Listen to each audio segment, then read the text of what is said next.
I już wszystko jest załatwione, start. Start, Po starcie. Pani sobie wyobraża, co się zaczyna? I ja się rozglądam, a ja zostaję sam.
Okazuje się, że ja mam list od Brzechwy, że pilnie się chce ze mną zobaczyć. Jest sprawa bardzo ważna, żebym możliwie jak najszybciej się z nim skontaktował. Przyjechałem tam do niego i on mi mówi, słuchaj, jest taka sprawa. Zwrócił się do mnie inspektor. Mianował mnie dowódcą bardzo ważnej akcji. Ma lądować samolot w bardzo ważnej sprawie. Ma być przygotowana akcja lądowania. Ale wiesz, jak jest sprawa teraz, pełno Niemców wszędzie. Zastanawiałem się długo, czy przyjąć tą funkcję, czy nie. Bo jak oni o mnie zapomnieli od 2 lata już, ja jestem w ich dyspozycji, tylko mi nic nie dają do roboty, to teraz się nagle przypomnieli, jak tutaj jest taka śmierdząca historia. Ale mówi, tak nalegał, że powiedziałem mu, że dobrze. Zgodzę się, ale pod jednym warunkiem, że pirat i jego ludzie są absolutnie do mnie oddelegowani. Zostałem jego zastępcą. I wtedy się dowiaduję, że ma przylecieć samolot z Anglii po jakieś ważne sprawy, ma zabrać ludzi stąd tam, a stamtąd przywieźć tutaj. On się później zastanowił, mówi, niech szlak trafi. I co? To jest śmierdząca sprawa. Przyleci, to tamto, ale nie jest źle, bo on tylko będzie 8 minut, czy 9, poleci do widzenia z głowy. To znajdziemy miejsce, że będzie mógł tych parę minut z tego i sobie poleci. I tak to była umowa, tylko żeby znaleźć miejsce, że jest miejsce, ale to miejsce, żeby się nadawało, to wtedy będziemy gadać. Na to miejsce, żeby się nadawało, to Warszawa wpadła na dobrze dowcip, że oszukali, tylko to był się chyba albo major, albo coś takiego, od takich spraw właśnie lotniczych lądowania, bo takich lądowań było więcej w Polsce. Ten pan zadecydował, że lotnisko nadaje się do lądowania. W porządku. To samolot będzie mógł lądować, bo on w międzyczasie miał na przykład taką sprawę. Raz zaczął lecieć, on leciał z południowych Włoch. Leciał wzdłuż półwyspu, ale Włochy były obsadzone przez Niemców. To wyleciały naprzeciwko Messerschmitty. To facet zjął żagle i spieprzył z powrotem. Nie wyszło. Zawsze się jakaś cholera najpierw zdarzyło. Jak nie deszcz, to Messerschmitty. Jak nie, to znowu coś. I tak to myśmy tak czekali na ten samolot cholerny, powiedzmy, 20 parę dni. Na stanowiska schodzić. I tutaj cała sztuka polegała na jednej rzeczy, żeby się, przecież tam, gdzie to było, to tam dość gęsto wsie były. Ci chłopcy przecież nie byli z powietrza, tylko z tych chałupów wychodzili. No to baba patrzy, On wychodzi dzisiaj, wychodzi jutro, wychodzi. Cóż ty tak wychodzisz do wieczora i wracasz później. A on wychodził na zbiórkę na to, żeby się później dowiedzieć, że Radio Londyn dostało wiadomość z Włoch, że wyleciał, ale się wrócił. Albo nie wyleci, albo coś takiego. Wreszcie wybiła godzina, w której się dowiadujemy, nie dowiadujemy się, że się wrócił, nie dowiadujemy się, że mu ktoś przeszkadza, leci. Wszyscy na stanowiska. I teraz przede wszystkim ubezpieczenie. Jak to wyglądało? Latarnie takie chłopskie, ale taka tuba papieru ciemnego, znaczy takiej jakby tektury, zwinięta, stawiona, że jak się latarnie zaświeciło, to tylko z góry, jak pani patrzyła, to widać było ogień, światełko, z boku nic. I takiej latarni, powiedzmy, 40 czy 50, nie wiem ile tam dokładnie było. Oni wstawali, powiedzmy tak, 1, 2, 3 i tak powiedzmy 150 metrów. Tak 50 metrów. 150 metrów, 50 metrów. Prostokąt. Tu czerwone, tu zielone. Że nadlatuje, widzi czerwone, ciach. Pikuje, my stajemy tutaj, dajemy mu sygnał, żeby tu stanął, tu stanie, bo tu będziemy ładować. Tak to z grubsza wyglądało. Około 12, 12:30, coś takiego. Przyjmijmy 12 godzinę. Jesteśmy skupieni i teraz tak, kto jest tam na tym? Ci latarnicy, ale w pewnej odległości od nas. Są panowie, którzy odlatują. Między innymi osobisty przyjaciel Churchilla, zapomniałem jego nazwiska. Przyszły pan prezydent Polski na Ptryźnie. Dwóch panów odpowiedzialnych za tą pocztę, którą ładujemy. Także 6-7 osób ma odlecieć. Przylatuje parę osób, które tu mają zostać. Między innymi najważniejszy Nowak Jezielański. On przyleciał z tymi. To jest ta grupa, ta wymiana. Nowak tu, Rettinger, ja sobie przypomniał odruchowo. Jedni pojechali furmanką na stację do Brzeska, żeby lecieć do Warszawy, Nowak Jezielański. Drudzy stąd, z tymi bagażami V, czekają na tym i wsadzam ich do samolotu. I to trwa, powiedzmy, kupie 10 minut. Ci tu. Zostaje tylko ci latarniki won do chałupy.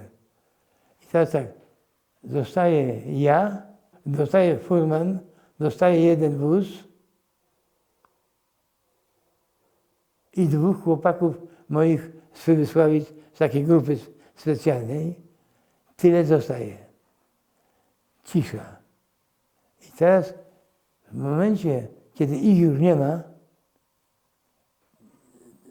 ale już wszystko jest załatwione, start. Start.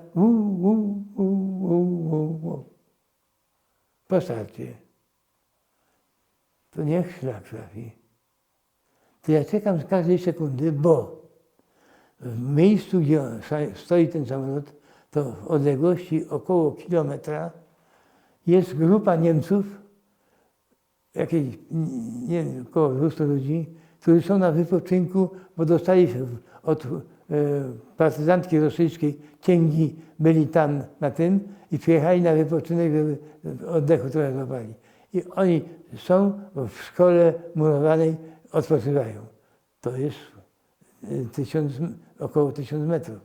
Ale samolot jak przyleciał, to nie był ten cichociemny, tylko ten, co wyje jak co diabłów, te maszyny ryczą nieprzeciętnie. To jest raz. Druga sprawa, świeci po cholerze, jak parę samochodów do kupy, a ja gościa bym zabił, jakby zapalił papierosa. Proszę teraz skonfrontowany tu cisza, tu obowiązuje to, kara śmierci, a tu obowiązuje to, że ja mam siedzieć i czekać miłowania boskiego. Pani sobie wyobraża, co się zaczyna?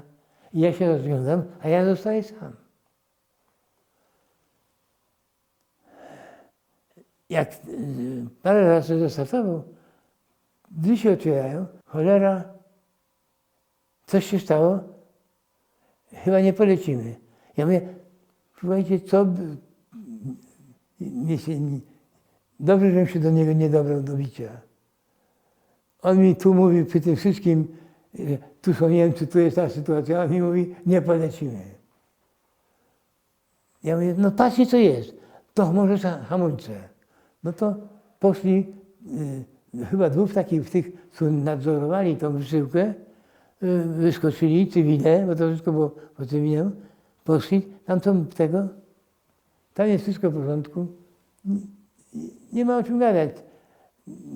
Choćby chcieli, to niczym nie mamy żadnych narzędzi, żadnego, jak go będziemy referować. A poza tym ja mam 8-10 minut, mają mi stąd wypieprzać, a nie, że się tu bawili, tydzień czasu remontu robili u mnie akurat na tym. Nerwy chodzą jak cholera. Napięcie cholerne. Ja tylko zostaję z pilotem. Kaziu Schreier się nazywał. I teraz się moja historia zaczyna. Zdaję sobie sprawę, że zostaję sam odpowiedzialny za tą maszynę, którą się ma palić, za tych ludzi, których się ma zostawić tam na miejscu. A teraz będzie jedna rzecz. Jak my podpalimy to, a tam jest beczka benzyny, taka powiedzmy jak ten stół, tylko tej długości jak stąd tam, to co się będzie działo? Byle kanister benzyny podpalić, jak wyskoczy do góry, jak się go zamknie, taka cholerna beka, a plus zbiorniki, które ma jeszcze samolot w zapasie. Przecież on ma paręset litrów, parę tysięcy litrów chyba, bo już nie wiem dokładnie tego. I teraz te moje rozmyślania. Parę słów do Schreiera. Mówię to i nie widzisz możliwości? No nie widzę. No ja jestem pilotem, ale nie mechanikiem, a ta cholera tutaj twierdzę mi, co się mu stało, że nie ruszy. Mówi, słyszałeś, silniki grają, silnik jest, bo obraca normalnie, a on ani nie drgnie. I proszę panią, żeby skrócić tą sprawę, takie rozumowanie, chodzenie nerwowe tego nasłuchuje, czy się nie ruszyli. Bo przecież tam wartownik był. Wartownik pilnował tych szwabów. Nad łbami szwabów chodził, podpływał ten samolot, bo tak się wydawało, że on nawracając, jak się w pierwszej chwili nadleciał, chciał lądować, popatrzył się, a on ma ze 200 metrów jeszcze do ziemi. To się stuknął w łeb, z powrotem do góry, zatacza koło, to nie jest rower, tylko zatacza pierońskie koło i nadlatuje akurat od tych Niemców im nad głowami, bo tutaj lot obniżył, więc oni tam na pewno się skurczyli, żeby im na łeb nie siadł. No, wiedzą cholery jasne ci wartownicy. No, więc na pewno powinni ten kilometr przejść po pustego terenu, powinni już być. Ja czekam. Cisza. Nikt nie idzie. Ani nie biegnie, ani nie idzie. Albo spali ci wartownicy i cholery, nawet ten samolot ich nie zbudził. Jedna sprawa. Druga sprawa. Albo sobie potraktowali to lekko, jak wiele lekkomyślnych ludzi jest, a leciał jaki, to leciał, to niego sztachlał się. Gdzieś tam zniknął, to nie wzięli pod uwagę, że on zaraz lądował. Tylko jak leciał, to i leciał, to poleciał w pierony jasne. Że tego nie brali pod uwagę. I tak to trwa tam i z powrotem, tam i z powrotem. Patrzę, jeszcze 10 minut dalej, znowu 10 minut dalej i to trwa, proszę pana, krótko będę ten taniec śmierci. Przeszło 2 godziny. 2 godziny czekam na tych na Sławów. Dlaczego? Bo zastanawiam się, co ja mam zrobić z tymi ludźmi. Muszę ich wysadzić i gdzieś coś z tego. Dwóch jest niezdatnych do ucieczki.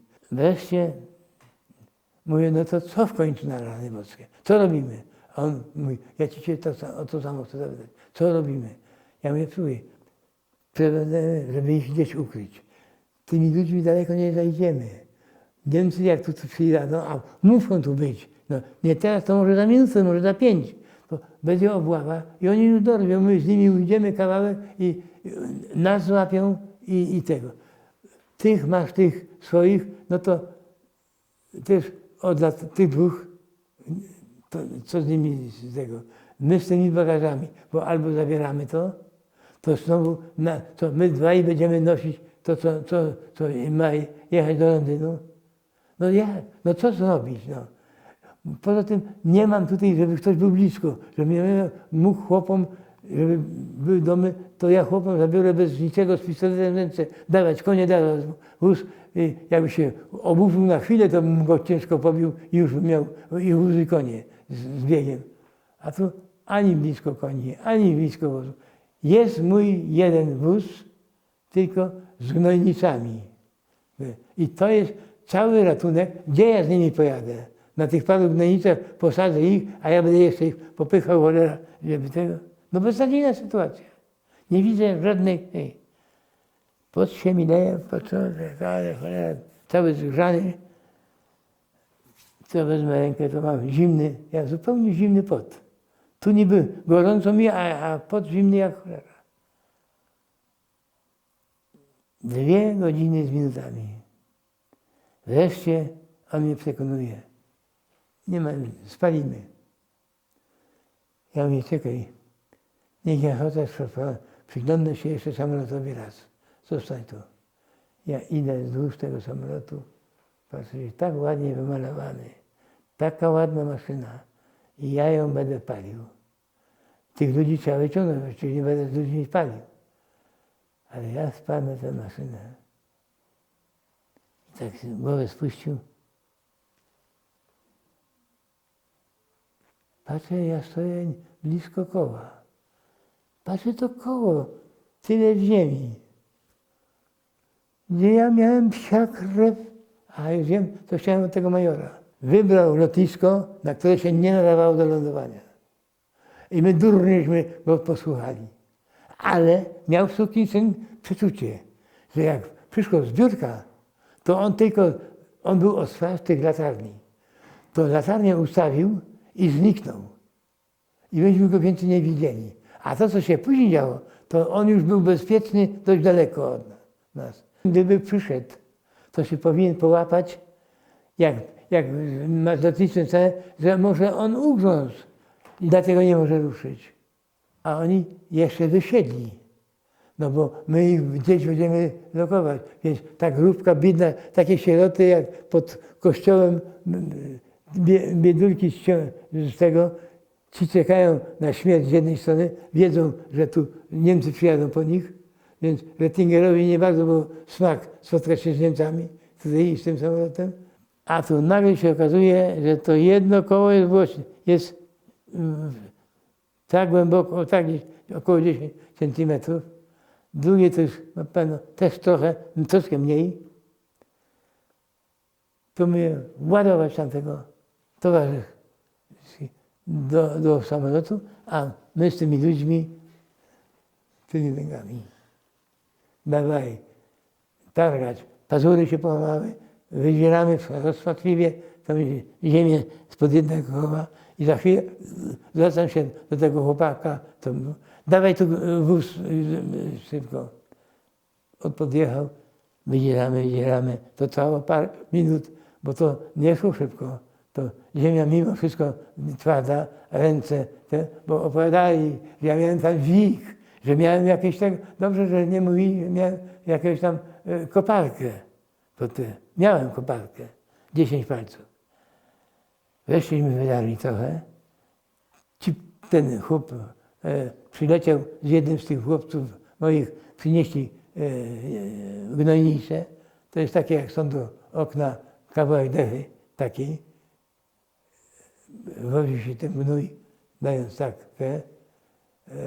i siedzą w tym zasaśnięci. Teraz modlitwa. Długo nie pamiętam, kiedy ja ostatnią modlitwę, a tu nagle klepie coś tam. Duszy miłowoli, żeby poleciał. Wszystko tego ze wszelką cenę, żeby poleciał. Start. Nic. Drugi start. O.